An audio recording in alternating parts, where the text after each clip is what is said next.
Hello, everyone, and welcome back to another episode of the TED Talk. Another interview, another week, and I say a new old guest. The first person ever to appear on the panel for an interview, not a podcast, twice. It's my dear friend Munstur, analyst for Gamer Legion. For those of you that don't know him yet, by I don't know whatever reason, you're probably living under a rock. But how have you been doing, Luca?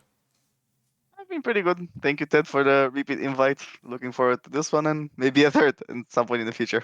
Maybe. I mean, at this point, the first time when you came in, you guys had just qualified for your first major. Now you played a major final, so next time you gotta win the major, and I'm gonna invite you a third time. This is how it Yeah, is, apparently. But got a deal. yeah, as we said, for those of the people that are watching that maybe by any chance don't know you, you've been an analyst for Gamer Legion for over a year now, which is quite decent. You've been working quite a lot as well. Behind the scenes, I guess, is a lot of the work of the analysts, and we're not going to get into that sadly because we talked about it already in the previous interview. But for everyone that wants to catch up with the first interview, where we pretty much briefly discussed well, not briefly. We actually got into quite a lot of detail, but we discussed what the work of an analyst actually is. How do you compare yourself to coaches and stuff like that in your life in gaming, and how you got into esports. Everyone who wants to check it out, the link's going to be down in the description of this video. But now we have a pretty. Oh, look at yourself! You're ready to become a YouTuber. You're pointing towards the Soon, description. I'm gonna be streaming probably for Romanians. Okay. We're gonna plug your Twitch channel in the end of the Yeah. interview. But okay, I guess we can get into it now. First of all, we can't not start from the major. We're gonna get into details later on, but just briefly, I wanted to ask you, how has it been after? How has it been in the team, like the atmosphere in the team and everything? Have you had some time to, take some time off, chill a little bit? And how's it been going for you guys after making the finals? It's been good times. It's been relaxing. Finally get to not see the guys face to face and not live with them for an extended period of time because we've been boot camping and sitting at the major from day one to for the final day. So yeah, the atmosphere is fine with the team. Uh, Everyone's happy. Probably some of us still processing what's happening to us. So been a fun time. Nice to relax a bit. Yeah, we're gonna get into details of your current major run in Paris, but first I wanna get back in time a little bit. Uh, After the last major, because now the story was a little bit different. Last time around, you were the new dogs on the block. Let's say you were the Apex, the Monty, the ITB, the Nines, right? And after the last major, you went back online and you had a really tough task to try and establish yourselves as one of the best or top tier two teams. How has that been going? And do you feel like it was really tough for you in the first couple of months? And what do you think is the right formula to establish consistency and reach those top shelves of the tier two space? Honestly, I think we did the best we could. Like in this period, we didn't drop off as much. We had good periods. We were beating everybody, and I think we established ourselves as one of the best tier two teams of the year. In terms of like how that translates to LAN invites and how the ranking works, that's where I think the the bad stuff of the scene lies in. Because yeah, we've been doing everything in our power, and it just hasn't translated to the invites we needed to establish ourselves as a tier one team. So I think the major serves as a good doorway in to a Mm-hmm. scene that is not necessarily locked by partner leagues because CS is one of the fair spaces out there compared to Valorant and League or Yeah. all of those, but it's definitely like a must win. We have to do good in the major if we want to be relevant, and I think we've bought Gamer Legion a bit of space among the big dogs now. Yeah, but there is the other thing, I guess, that there's some teams that qualify for a major, they have a good run, and then they fall off after that. What did you do, guys, to prevent that from happening, and how hard do you think it is? Because we've seen that happen numerous times, and why didn't Gamer Legion fall off?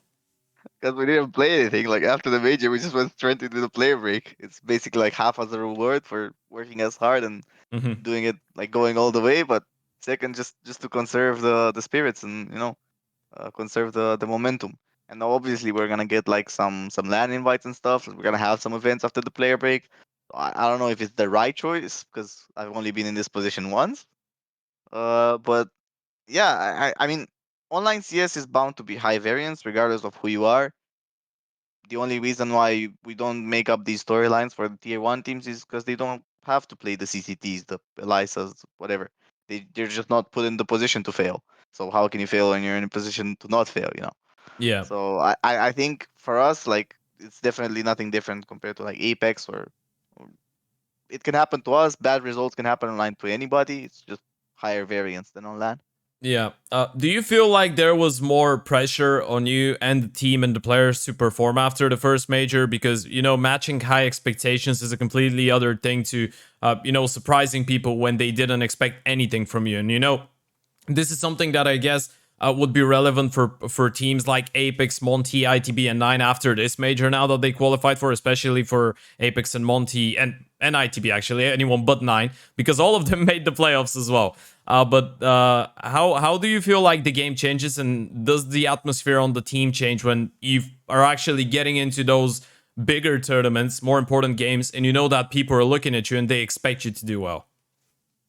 Wouldn't say people expect us. Like you tried to say that if we went for the last major, people would have more expectations of us than someone like Apex. Or I wouldn't say it's that far. I still think we're in the same boat. Mm-hmm. And I think the only times where pressure should like the and pressure should have been there, like people expecting us to win and predicting us to win, was the RMR.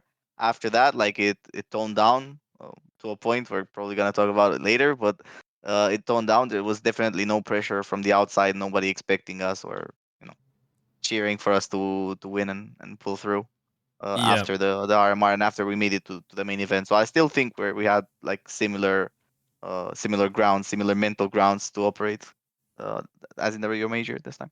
Yeah. Talking about it, I guess that this is a good transition point to start Yeah. talking about the Paris major. I want to ask you about the preparations for this major because obviously now you already had one major that you've played as a team, so you got that experience, and you as an analyst, 100% of your work, let's say, is prep, or 95 if you don't count the communication with the players, but this is prep as well, right?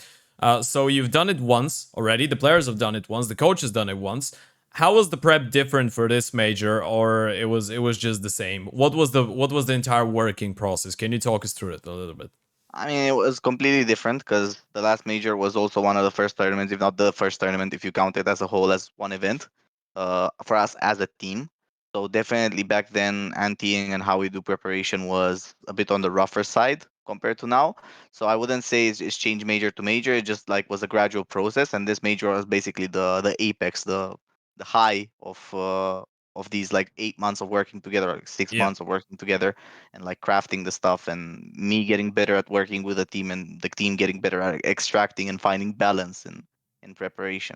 So it definitely showed like the whole online like grind phase. It definitely showed this major compared to the previous, and I think yeah we're obviously one of the best, if not like I don't know, at least top five teams in terms of like how we prepare and how serious we take our opponents. I would say.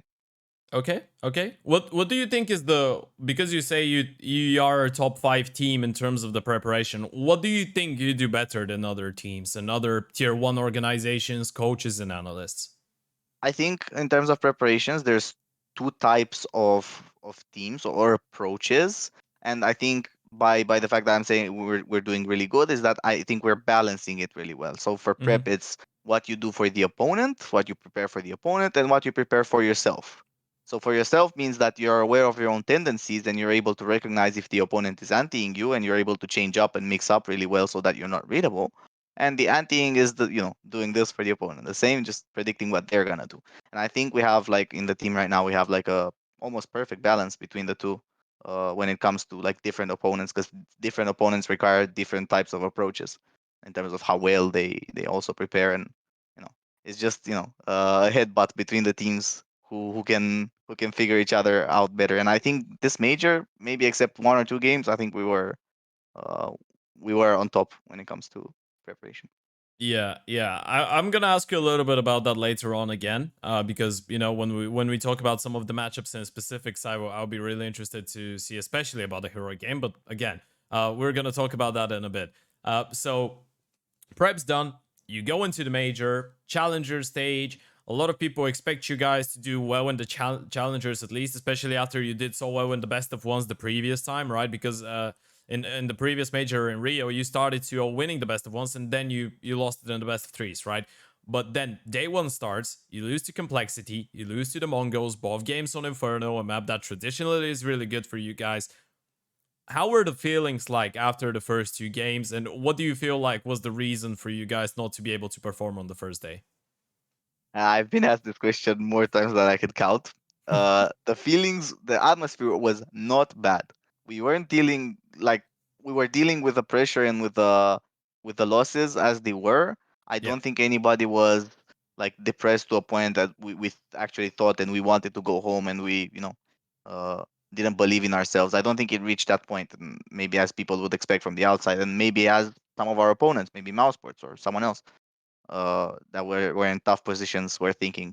Because yeah, we first of all we didn't have the pressure they would have, both from the org and from the fans.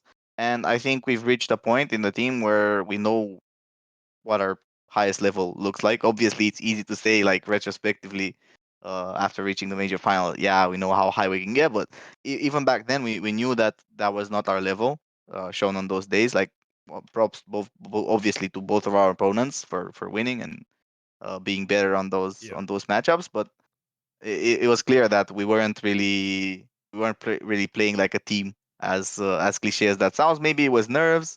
Maybe it was like the fact that we're not really playing lands that often, and it kind of caught us off. Like starting very slow against complexity 13-2. I think it's really hard to recover, regardless of who you are from that scoreline in a BO1. Yeah. Obviously, we're not a good pistol team as well, so you should also take that into consideration when it comes to our win percentages in BO1s. And Mm-hmm. yeah, I think we dealt with it as good as we could in the first Yeah, day. I wanted to hear your opinion on because I've stumbled across those conversations quite a lot, especially on different podcasts. I think there was a lot of tier one casters, analysts, and talent that were discussing that, and even with some players. And I think even if I'm not mistaken, it was Twist and Sponge that talked about it on Talk Encounter as well. The fact that you're playing both your best of ones on day one. So imagine you're just having an off day, right? And everyone Yeah, has off days in the server, right? This is something completely normal, and we're seeing that time and time again. I guess the only ones that are not having off days in group stages are heroic, but then they have their off days when it comes to the semifinals. We're gonna get to that later on as well. But do you what's your thoughts on the format, and how would you change it if you had the power? Because it just feels, I guess it's the same for everyone, so you can't say it's unjust, right? But yeah. in the meantime, it just feels like a really good team could get hard done by this format, and the fact that they need to play only two maps in one day. If something's off, you lose. As you said, you're a team that is not feeling really comfortable when it comes to the pistols. You lose the pistols, you lose the conversions, you lose two maps to teams that you probably feel like you shouldn't be losing to. So how would you change that? What are your thoughts on it? I mean, I can't be too harsh on the format because most people would be calling me a hypocrite because we've had one of the statistically easiest runs because of the format at this Mm-hmm. major.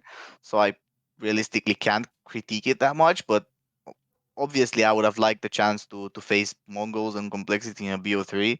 I think we would have won both. So yeah, make it everything BO3. I think Swiss is fine for the majors if Gaben wants that, if Valve wants that. I have other preferences. Obviously, I like the ESL's formatting a bit more, but if they want Swiss, Okay. I think BO3 and one a day, just add one extra day in there for the tournaments. I think that would be like a sweet spot. And I don't see it as being like that much of a logistical hindrance to the organizers. Okay. Okay. Uh, I guess after getting your thoughts on this one, we can get back to the challenger stage. And you said obviously you can't tell us everything that happened between day one and day two. But was there a specific conversation that was a little bit different between you, Ash, and the players? Because we know that in a lot of scenarios, especially for teams, even though you already had experience as a team, for teams with younger players, it could be really tough to pick yourself up after losing two games and losing to teams that you feel like you should be winning against.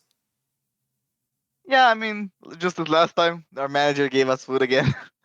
We went to a restaurant. We just like had a good night out. Obviously, not drinking too heavily, but we had a few shots of tequila just to loosen up the atmosphere. And obviously for good luck, because last time when we beat G2 in 1-2, we also did the same routine. So yeah, we ate a bit. We talked as a team, Okay, like a so bunch of we're building each taking other up. James' routine to another level. So James has his thing, and you have shots Nah, of tequila. yeah, yeah, you could say like that, but definitely no game time for us. After all, we had the double room, so I wouldn't like any game time in the team. Uh, yeah, it was just like a normal team, like normal team atmosphere thing. I'm not sure if the other teams were doing it the same, but it just seemed pretty natural to me. And Yeah, as I said, I don't think the spirits were as down as, I don't know, maybe other opponents, or as people would expect. yeah, Because at the end of the day, like it's just an event. People don't expect as much from us, and the organization made it pretty clear that yeah, it's whatever. If it goes 0-3, so be it. And plus, we had big reason win next day, because you know the story between us and Mouse yeah. with the players. Uh, So we were motivated mhm. to go into the next day prepared. Yeah, you mentioned people didn't have high expectations of us. Did you feel underestimated? Because we saw all of us saw that interview from IM, and everyone was looking at some people even put you guys all three in the challenger stage, but then when you go into the legends, a lot more people were thinking that you wouldn't pick up even a single victory. Why do you think people were underestimating you so much, and how did that make you feel in the team? What's your opinion on that? In the team, I think it only made us better. It made us more fired up to win and prove them wrong. Personally, I felt really disappointed. Like obviously you can give make this argument for anybody, because you know that's your regular way up in the scene. Like first of all, nobody knows you and everybody underestimates you, and you prove Yeah, them wrong, and then you become the people that get overestimated. So I can say that, but at the same time, like sure, the challenger stage is one thing, because we still had those shitty losses that maybe analysts, just if they look at it, CS then would pick up on and like use them as a reference. But after that, we just won every BO3, and we didn't just win every BO3. We won every BO3 against like actually good teams. Like after the major, yeah, sure, Mouse went 0-3, but they were put in that position to go 0-3. Like you know, yeah. it's not that that they were a bad team and went 0-3. They just They had to play played us finals of in Dallas 0-2. just now.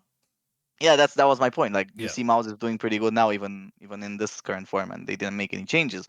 OG, like is taking scalps and was taking scalps left and right from tier 1 teams. So we beat them pretty handily as well. On Forza, I obviously rate them. Like, I think they're an insane team. I think they're super underestimated.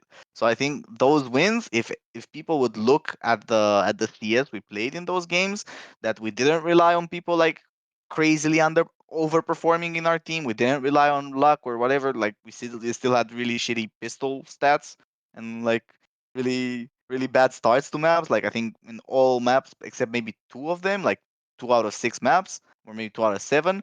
We started like 0-5, 0-4, 0-3. Like it's not wins that come just because of lucky circumstances. yeah. It's And not momentum and individual performance. I think we like pretty handily proved that we're a team that can hang, and definitely we're not a team that should go 0-3 in those stages. Because Yeah, the legend stage had some teams in there that also weren't supposed to be there by people's metrics. So I felt a bit disappointed in the evaluations by the experts, but they're the experts. I don't know.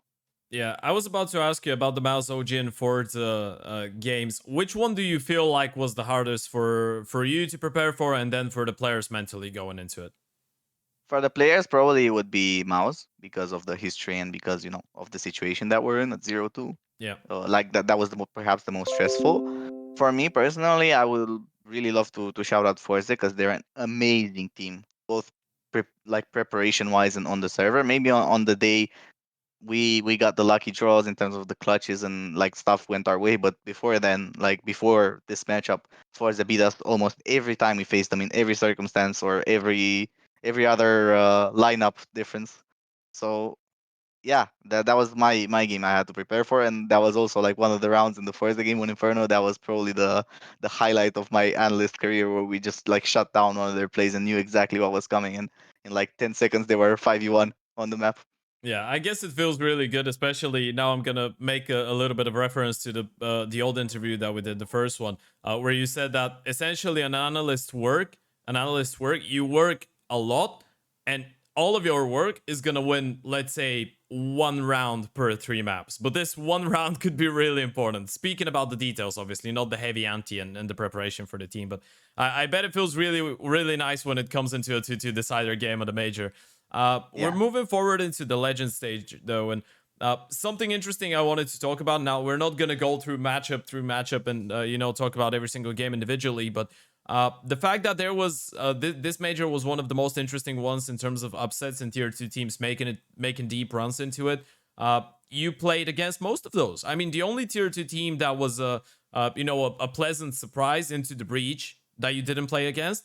You played against Nine, you played against Apex, and you played against Monty. And well, I guess the similarity is that you beat all of them. Why do you think that happened? Or, well, not why do you think that happened, you obviously played better, but why do you feel like Gamer Legion looked so comfortable against those teams when we know that on a daily basis it's always really close to play against those guys, and you're playing against them the most in online? So that might actually lead to the outcome of those games being really unpredictable, but you felt and Gamer Legion looked really comfortable in those. I mean, you could say it's because we face them on a more regular basis, and as I said, like maybe teams say that in interviews, but we actually do take every opponent seriously, and by Mm-hmm. that I mean like I do it, and I spend like a similar amount of time on every opponent. So you could say it's because of that, but honestly, like serious answer, we're the best team in tier two. Like they know that as well. We maybe had the mental edge as well, because online, like they know who's daddy. Okay, okay, I like that. You just did my title for the video on YouTube. I thank you a lot. Uh, okay, so you go through those guys. You won a couple of games, and suddenly you make it into the game. You have your story. A lot of people were thinking that Monty would crush you. It was the other way around in the quarterfinals. But then you make it into the semifinals, and even me, who I've been supporting you guys quite a lot. I saw you playing against Heroic. I was like, you know what? I'm really proud of what Gamer Legion have done so far. This ends here. There's no way. This is a Vitality Heroic lineup or final. There is no way that you upset Heroic and then you lose the first map. It wasn't a blowout, but you lose it. It was your map pick as well, if I'm not mistaken. We're moving into map 2. It was, I think, Mirage, the map pick of Heroic. And everyone's thinking, okay, this one's done. Finally, we're going to see a tier 1 final when Gamer Legion are going to get eliminated. I want to ask you, how did you manage to come back in that game? What were the talks that you were having after map number 1? I have no clue. Honestly, on Ancient, I think we should have won. That was the first map. It was 16-13, but the game like was very heavily in our favor. We had like a 10-5 T side, and then like we were very ready for what they're gonna do on their T side. It's just that yeah, they just called better. Like they just outplayed us and destroyed our economy and basically got through in the end. Like we saw then like the strength of this heroic roster and the synergy they have, and basically every close round that it came to, they just won because they had better communication in those scenarios. And then we went to onto their map pick, which was Inferno. Obviously between the half, like I didn't feel pressure at all. Like I didn't even think of the fact that we're gonna get eliminated or something. I Yeah, just did my job, and I went outside with the guys and like prepare them for Inferno as normally. Uh, yeah, and thankfully we managed to clinch that as well. It was also close, but like it came down to a clutch at 15-14 and we ended at 16-14, but we also had that game in our favor. And the difference between Ancient is that yeah, sometimes you're gonna lose the 50-50 like Ancient, but sometimes you're gonna win it like Inferno. And yeah, we proved that we can hang with them and we just didn't give up. yeah. I Yeah. wanted to ask you about how the team was reacting and who were the players that were taking the initiative the most to talk, because I doubt that we were seeing even on the footage we were seeing that it wasn't just you and Ash talking, right? So the players were joining in, but who were the players to kind of try to be the leaders of the team, so to speak? Was it just Shui, or there was other people stepping up to the plate? No, I think in this team it's definitely a collective IGL type of scenario. I think everybody, if they're feeling well, more or less everybody's coming kind of equally, and or like at least on par with what their position requires of them. And I think this separates us from some of the better teams who perhaps have players that are a bit more silent. Mm-hmm. And I think yeah, regardless of situation, like I think we do really good with comms in general. Like it might be a bit hectic because we're an international team, but as we say in the team, it's better to have a lot of comms than no comms. And I think yeah, it showed this major, and I can't highlight one person in particular. I think all of them are amazing at this. Yeah, I wanted to ask you in your opinion on that because there's been a lot of talks about heroic and what makes them such a great team recently, and is the fact that Cadian looks like he is the father figure and the captain, and he's like when he goes for interviews, he says, "So I made, let's say, I told Shush to play this map in that way. I told Stalin to go for those plays a little bit more." Do you feel like this is the better approach? Or do you feel like your guys' approach, the fact that everyone's talking, everyone's calling, everyone's giving ideas is better, and how would you compare the I two? I don't know. I think you're highlighting it a bit wrong here Hmm. because I think Heroic is pretty similar to us in terms of Okay. comms. They just do it in Danish. Like I think all of the teams that are currently on top, with maybe like one exception or something, I think all of the players, like it's the meta for everybody to be communicating. And I think the reason that Heroic is such a good team, I've said it previously as well, it's because of like the intrinsic communication they have in the team, like where they all like operate like a hive mind and know what each other is gonna do. And I Hmm. think that's what Gamer Legion has been striving to do. Obviously, we've been watching heroics demos as well. So yeah, I don't think it's different approaches, and obviously it's Okay. a night and day kind of question. Like, would you rather have one guy and one mind working and having everything to do, or would you rather have five people that know what's up in the game and can all chip in at different points?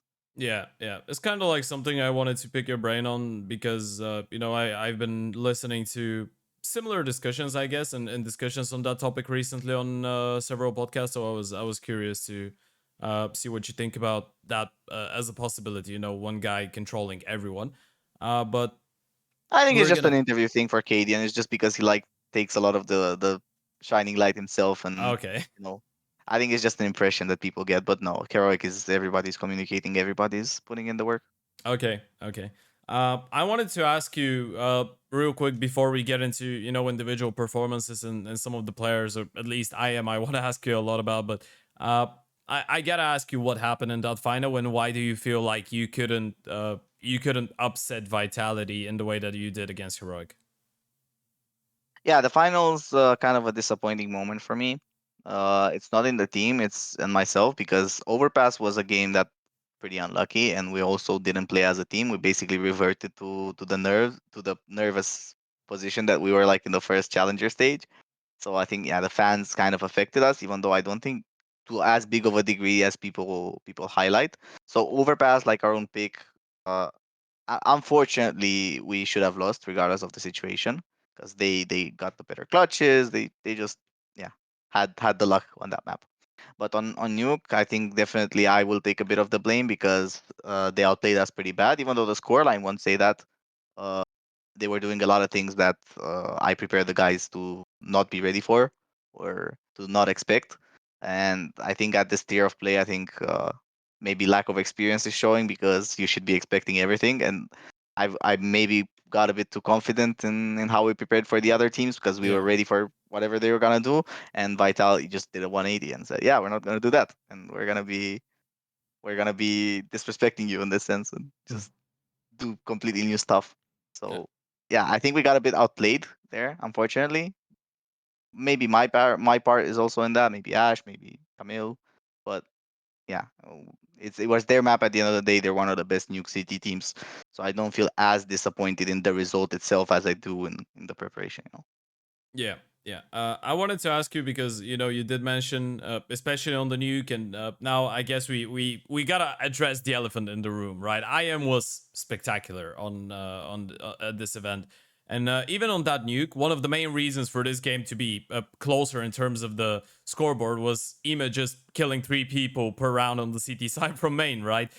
So how would you comment on his performance? And do you feel like that was a blowout performance by him? Because a lot of people seemed really surprised by the numbers that he was able to bring up at a major stage. And I guess even for people that even before the start of the event thought that he was already a really good player, no one expected that from him. So why do you think he was?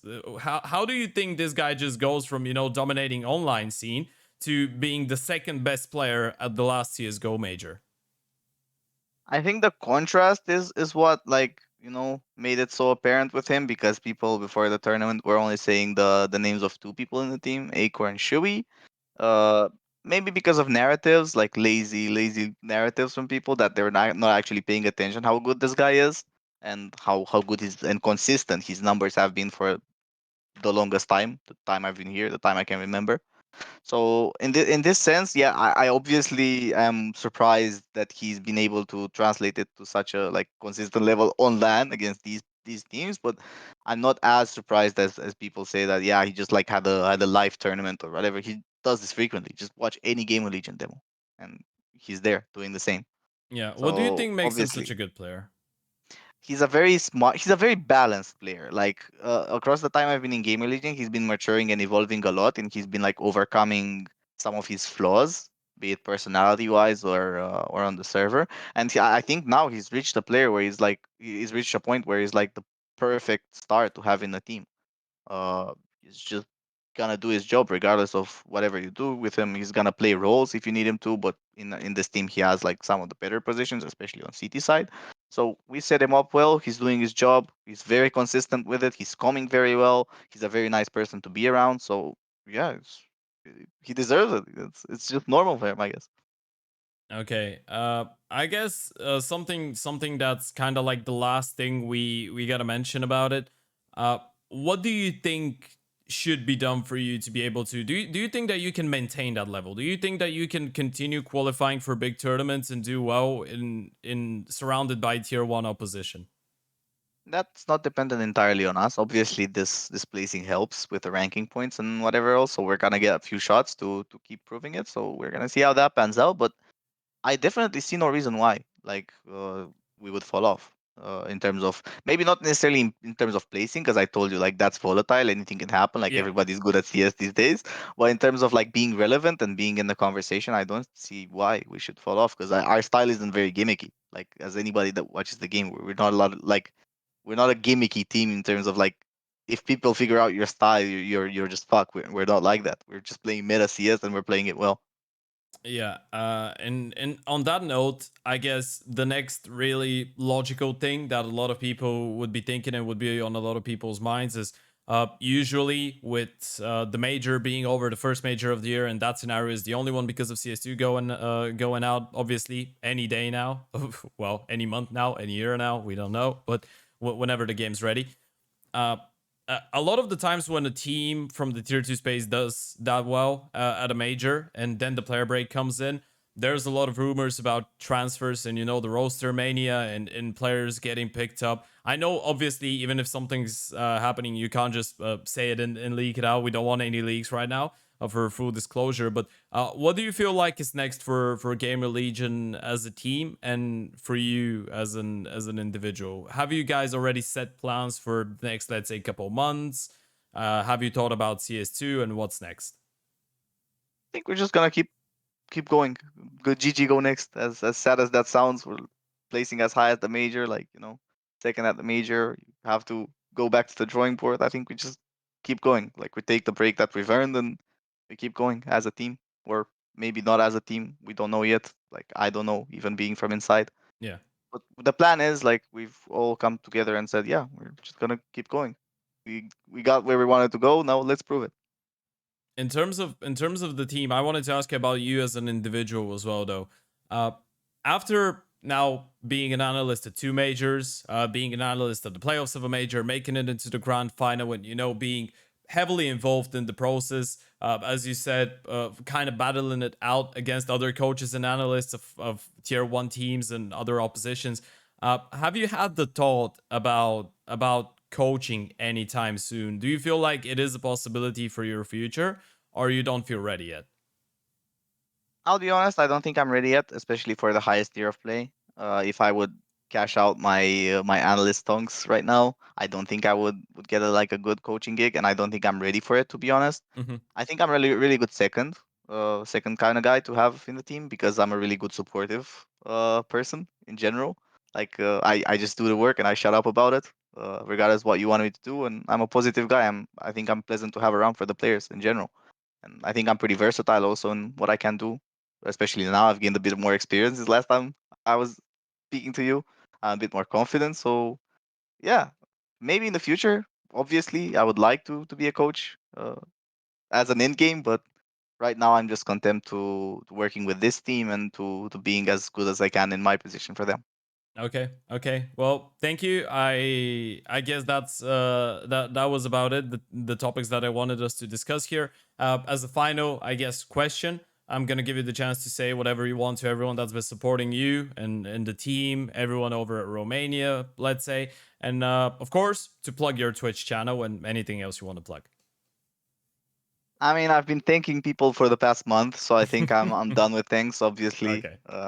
I'm very glad and very happy that we are getting so much support and we've grown so much as a team in the eyes of the audience. So yeah, thank you from the bottom of my heart of anybody, regardless of you're Romanian or other nationality, that's been tangentially even like mentioning us or supporting us or thinking we're a good team. Like it obviously means the world to us when we're playing. Know that yeah, there's people out there who believe in us because we believed in us. We showed it the whole major, shows in the vlogs and everywhere that we really believed in ourselves, and it's nice to see that it translates to the outside. Even if the broadcast talent wasn't as keen on showing respect to us as much, but yeah, uh, I don't know. We should probably end it here. I will plug my YouTube channel. It's Monster CS because we're gonna be streaming on YouTube in Romanian. Sadly, Okay. Okay. we're gonna be looking at some demos. So if you wanna hop on and say hi, anybody that's listening to the interview, you're welcome. But thank you for listening and sitting here with us. I mean, Ted. Okay, so your YouTube channel, this is one I discovered out as well. I thought we were talking about Twitch, but Munstur's YouTube channel is going to be down in the description of the video, same as his Twitter, so you can go and drop him a follow. Thank you everyone for watching. Luca, thank you for joining me, my friend. It's been a pleasure. First person to be on the panel twice for an interview, and hopefully the first person to be on the panel for the third time soon enough. Thank you everyone for watching. Please let me know in the comments below if there is a specific player, analyst, coach, esports personality that you want me to bring in for an interview. You know that I'm not limiting myself with players only because there's a lot of interesting stuff that we can hear from analysts, coaches, and even broadcast talent and interviewers and people like that. So make sure you leave me a comment below with a suggestion or someone that you want me to bring on the panel. Leave a like on the video, subscribe to my channel not to miss any future interviews. And yeah, thank you for being with us. I'll see you soon. Bye bye. See you guys.